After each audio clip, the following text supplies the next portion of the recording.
Hello friends, ഇത് normal green peas കറിയാണ് ഉണ്ടാക്കാൻ പോകുന്നത്. അപ്പോൾ ഗ്രീൻ പീസ് നമ്മൾ തലേ ദിവസം കുതിർത്തിയിട്ട്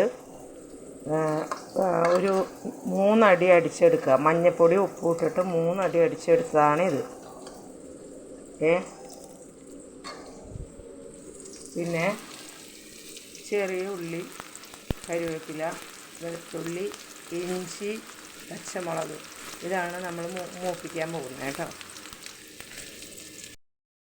ഹലോ, അപ്പോൾ നമ്മുടെ ഇങ്ങനെ ചെറിയ ഉള്ളി, കറിവേപ്പില, ഇഞ്ചി, പച്ചമുളക് എല്ലാം വാടി വന്നിട്ടുണ്ട്.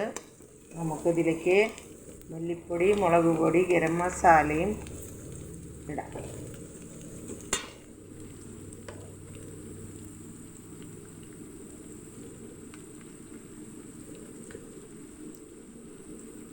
രണ്ട് ടീസ്പൂണ് മല്ലിപ്പൊടി, 1 ടീസ്പൂണ് മുളക് പൊടി,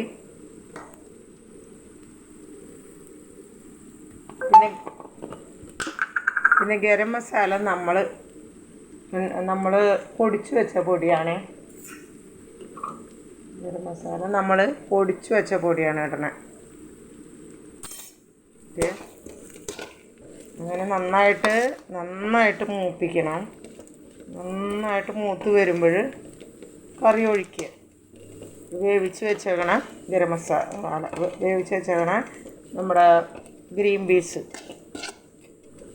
മഞ്ഞൾപ്പൊടി ഉപ്പിട്ട് വേവിച്ച് വെച്ചിരിക്കുന്നതാണ്. 3 അടി അടിച്ച് വെച്ചിരിക്കുന്നതാണ്. അപ്പോൾ നമുക്ക് ഇത് മൂത്ത് വന്നിട്ടുണ്ട്. അപ്പോൾ നന്നായിട്ട് മൂത്ത് വന്നിട്ടുണ്ട്. നമുക്ക്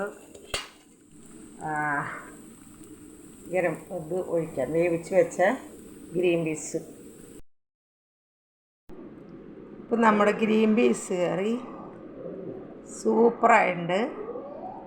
ഓക്കെ, എല്ലാവരും ട്രൈ ചെയ്യണം കേട്ടോ. ഇതിനൊന്നും അധികം ബുദ്ധിമുട്ടില്ല, പെട്ടെന്ന് കഴിയുന്ന ഒരു കറിയാണ്.